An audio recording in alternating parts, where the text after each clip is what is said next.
Hi YouTube! In today's video I'm going to be going over the Spring-Summer 2025 fashion trends from the runways that have just happened in September. Sorry that it wasn't sooner, there was holiday, there was a cold, blah blah blah. Anyway, here it is. This is everything that I have been saving and collecting for you and categorizing into trends, as well as some of the ones I've seen online from different sources like Vogue, who've been very useful and have been where I've got all the pictures that you'll see next to me from. So I hope you enjoy this video. I hope you find it inspiring, and even though these are trends set to be for summer next year, you can be doing these now definitely too. So yeah, let's get going.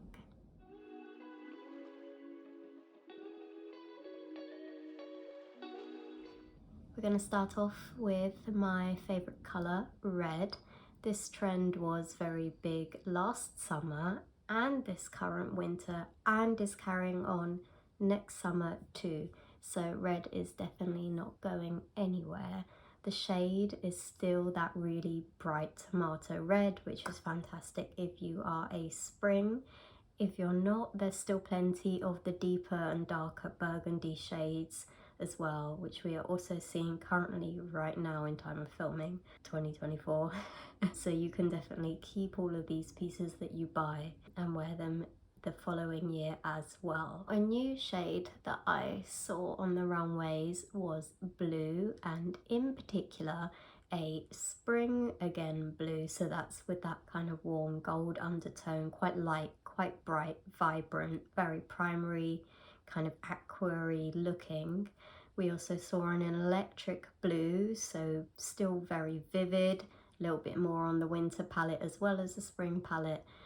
So this really bright cobalt blue. Now moving on from some of the brighter shades, we did see a lot of pastels for spring.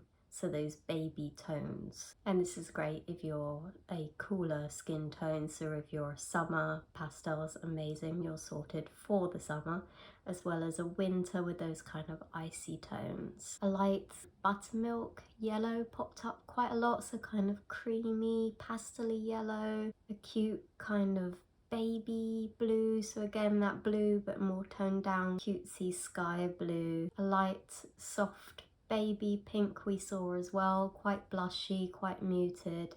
So again, these really ultra sweet pastel shades we saw a lot of. A mint as well, some of it quite zingy but still very light toned. I think this matched with this overall feminine feeling on a lot of the runways, but there were still these shades that were very soft in shapes that aren't so, and maybe more masculine, just using these words as kind of categories. We saw sexier pieces, we saw grungier pieces, we saw suiting, we saw sporty styles, but in these kind of light, muted baby tones. Florals for spring, groundbreaking, right? This season we saw a lot of faded florals, again in these pastel-y tones, but also in bright tones, in black and white monochrome. We saw them clashing against each other. We saw kind of cutesy chintzy, we saw them washed out, mixed and matched together, grunged up, embraced wholeheartedly, morphed and played around with, manipulated. So far, light colours and pastels, we're getting some quite summer tropes going on, which is great. I'm calling these florals that we saw grandma florals. You know, they're very kind of cutesy, chintzy, country style, but we did see many different styles of florals. So even though florals for summer doesn't seem that groundbreaking, I think they were done in quite cool modern ways. We're taking these cutesy florals, frills, lace, that pastel, the girliness, it made its way into quite a few different looks in different ways, and we saw many sweet pieces and styling, but we also saw baby-like shapes and pieces themselves. So we saw the Babydoll. This style was quite popular in the 90s, so that's that kind of empire waist, so the flare out from the bottom of the skirt kind of goes under the chest and outwards. like children's clothing, baby clothing. So we did see this shape a few times pop up. We saw a lot of shapeless mini dresses as well, little shift dresses. So these childlike, shapeless but still very cutesy. And we saw other infantile items like little puffy pantaloony type things and rompers and that kind of thing as well.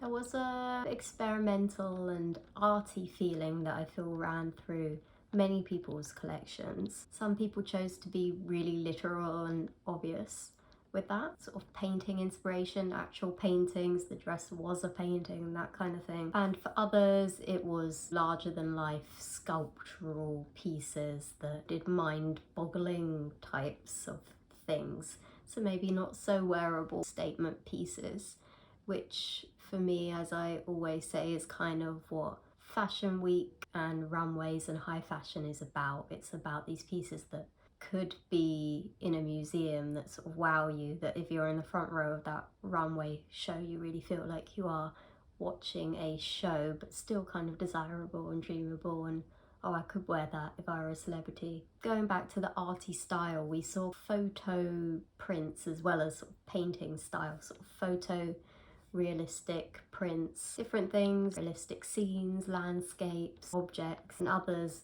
a bit more abstract, but you can tell digitally printed onto the clothing. This also lent itself to graphic t-shirts, and that gives fashion more of an everyday feel, so that makes it feel like, oh, I could have this, and then it can trickle down onto the high street and we get those tees at a price we can afford that still feel like we're getting a taste of that runway. So nobody's going to be paying however much a Moschino sailor print t-shirt is, when I just seen one on Zara Kids that's nowhere near whatever that price might be. So speaking of tees, the classic tank top, so that's like a vest top, was spotted by Vogue's Eagle Eyes in their runway breakdown as a piece that they saw a lot.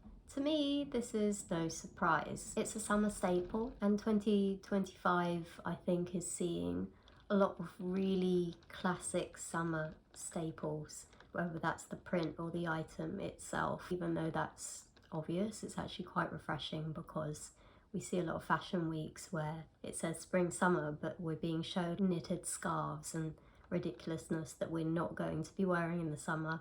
It's refreshing to actually see pieces that make us feel like summer, like a tank top. This classic tank top was of course manipulated and, you know, interesting things were done, which is good. I don't want to be seeing a regular tank top that I know is going to be costing like the price of a house go down the runway, but the regular ones we were seeing sort of paired with more runway, glittery, interesting skirts and bottoms and such. In general, and I will get into this deeper later, we were also seeing a lot of underwear type items, and I think a vest tank top could be included in that.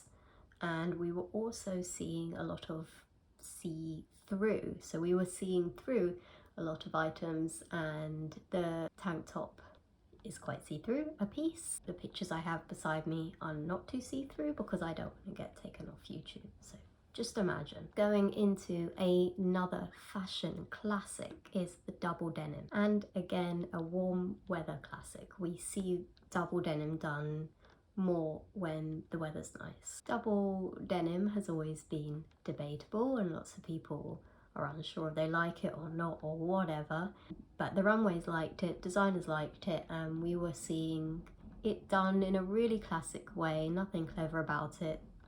Two pieces, same shade of denim, whatever that denim might be. A lot of really regular blue denim, but we're also seeing different colours of it too, and we're seeing acid wash and interesting pieces in that double denim as well, and that is a nice easy trend that we can do already right now. So I mentioned acid wash, and this is something that belongs to the 80s. It's another thing like the double denim that people go, oh, acid wash, but I always think it's quite a cool effect.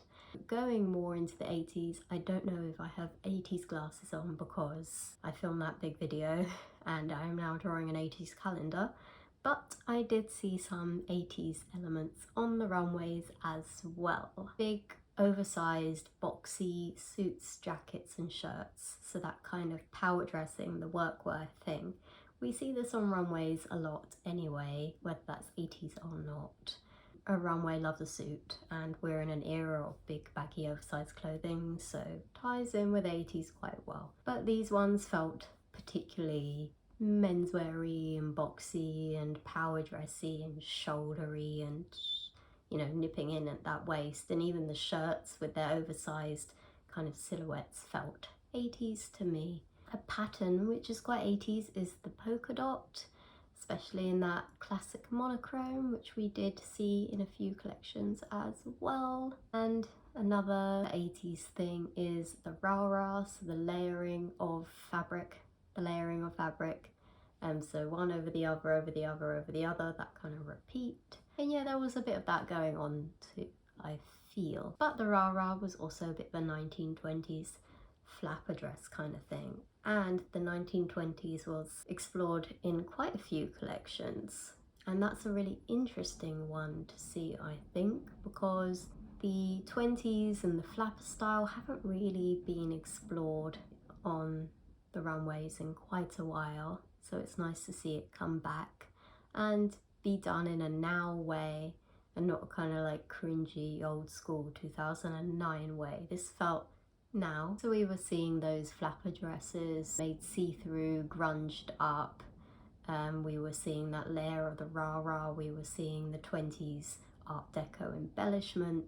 We were seeing those kind of 20s dresses in general, you know, cut on the bias silk, long shape of the 20s. We were seeing fringing as part of the flapper dresses as well. And in general, fringing was massive.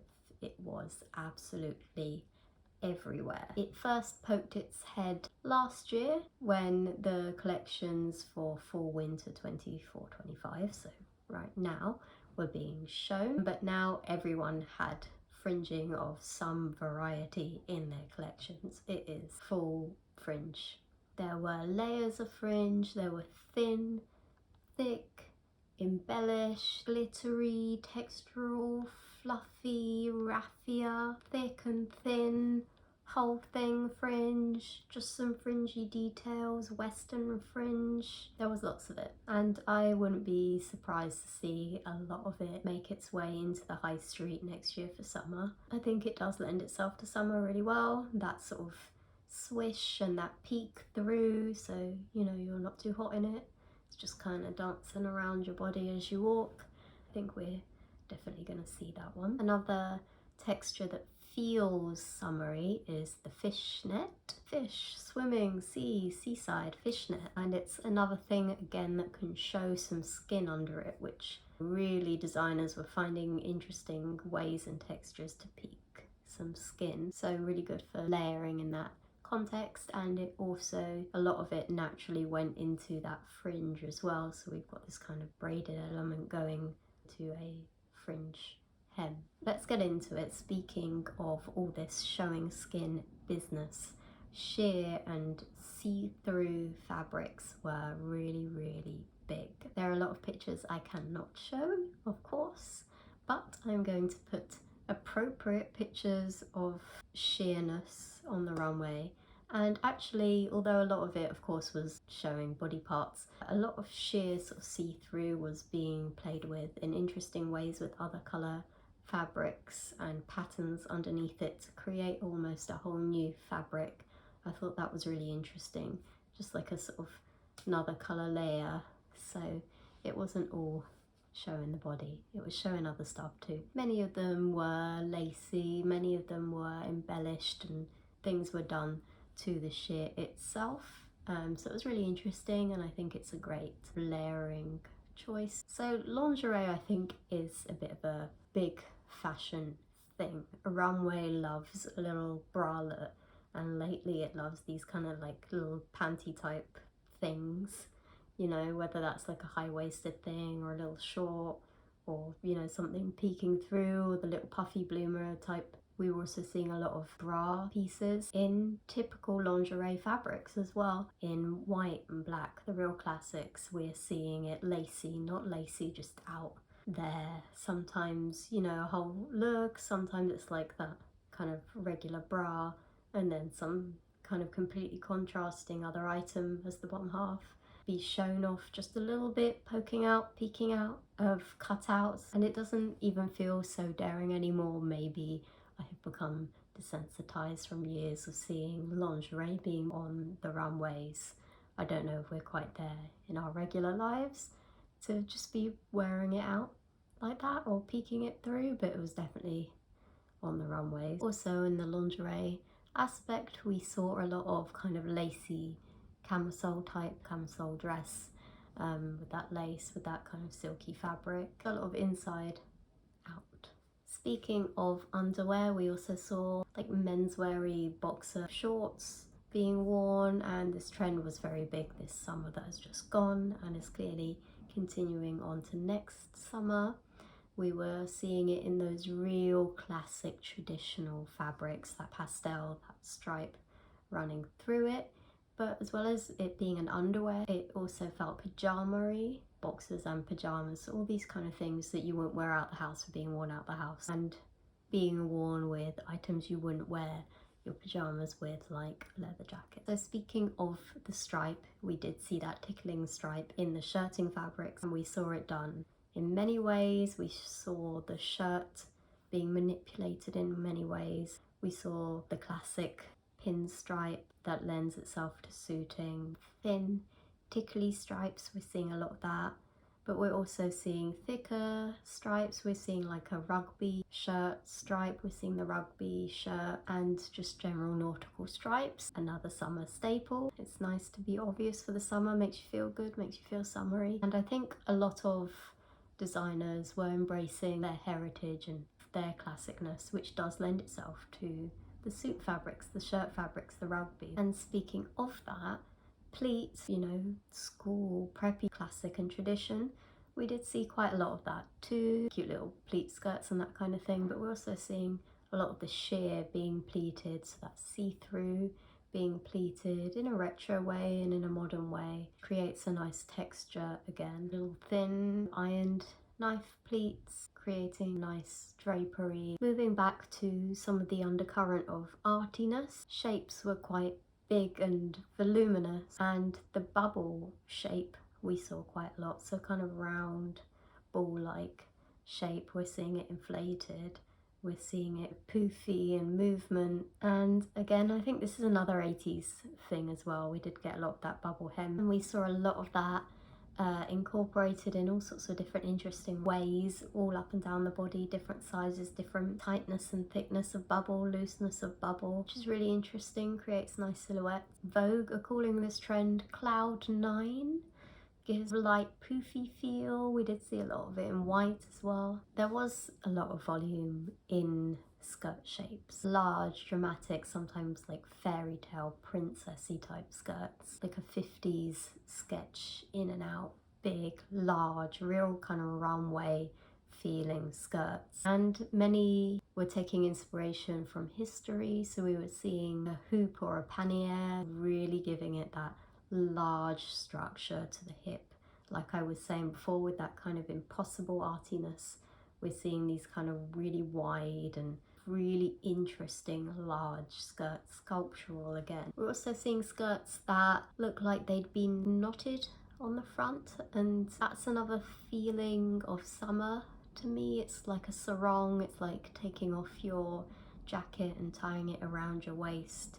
There was a lot of drapery in collections with fabric, and a lot of people were sort of pulling things to the front and to the side and sort of tying them. So that's just a shape that I noticed that we might see translated into the high street, which is super doable. I saw in an article that capes was still a thing. We did see a lot of them for autumn, which makes a lot of sense, but for summer cape, but in the summery sense of it being lighter fabrics, sheer again, so that see-through, long, lofty and gliding and creating that superhero drama that makes you feel dressed up. This trend is another Vogue spot. They're calling it dark romance. I thought this one was a bit of a push. I didn't see that much of it, although I did see kind of what they're talking about. There's always going to be black in all of the collections. It's a classic, it's a staple colour. Everyone has black pieces, but we did see a lot of the black being lacy, being sheer, of course, being leathery, which, you know, are gothic type fabrics, and the romance of it all with femininity and sexiness of it. Hoods, that kind of historical nod which makes it feel gothic romantic novel. I get that. And a lot of the people that really did do dark romance were the designers that you would expect it from. Arty, they always have a touch of that. They had a touch of that this time, of course. For Aksu, always has this kind of Victoriana gothic doll vibe, so of course you're going to see that from them. Alexander McQueen, really going into the roots of their design house. Gothic makes sense for them. And Demelista? Never said that one out loud. But yeah, they've always been very gothic.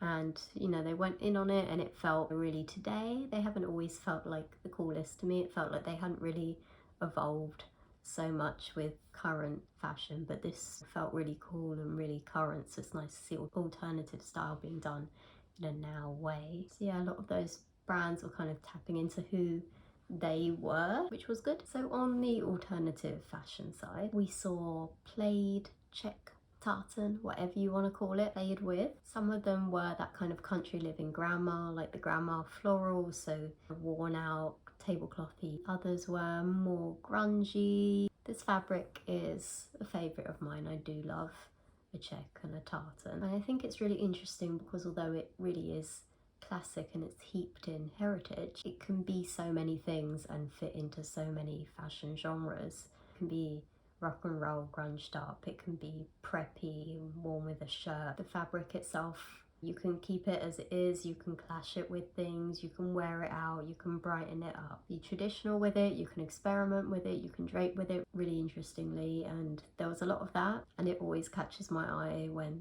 people use it and people play with it. And Vogue agreed, they saw it, so played.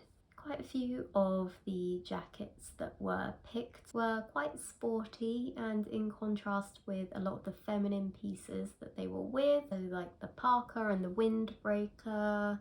Windbreaker, again, another 80s jacket. They featured many times and they were usually with something sparkly and they were usually oversized. Something was kind of done with them to make them feel like you haven't just picked up a really cheap jacket from Sports Direct.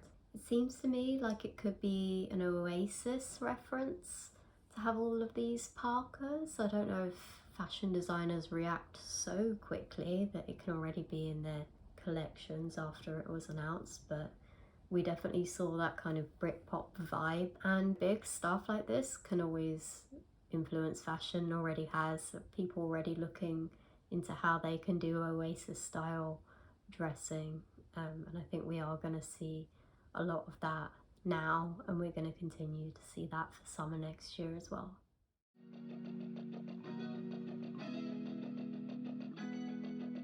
I hope you enjoyed this, and I hope this has given you a little bit of a flavour of what could be in store next year. You've heard it here first, and you can always get a jump on any of this now. A lot of it isn't too unattainable if you like it and you just want to have a go, because that's really what fashion's about. It's about inspiring you, and these fashion weeks shouldn't just feel like, oh, that's pretty to look at, I'm going to move on. Hopefully it should help you, and if you still feel like you would like a clearer idea on your style, then I can help you with that as a personal stylist, online and in person, and we can be using runways and all of these keywords that popped up, preppy, alternative, sweet, cutesy, whatever, and find your particular flavour of fashion together. So do get in touch if you're interested. That'll be it for now. Hope you enjoyed it.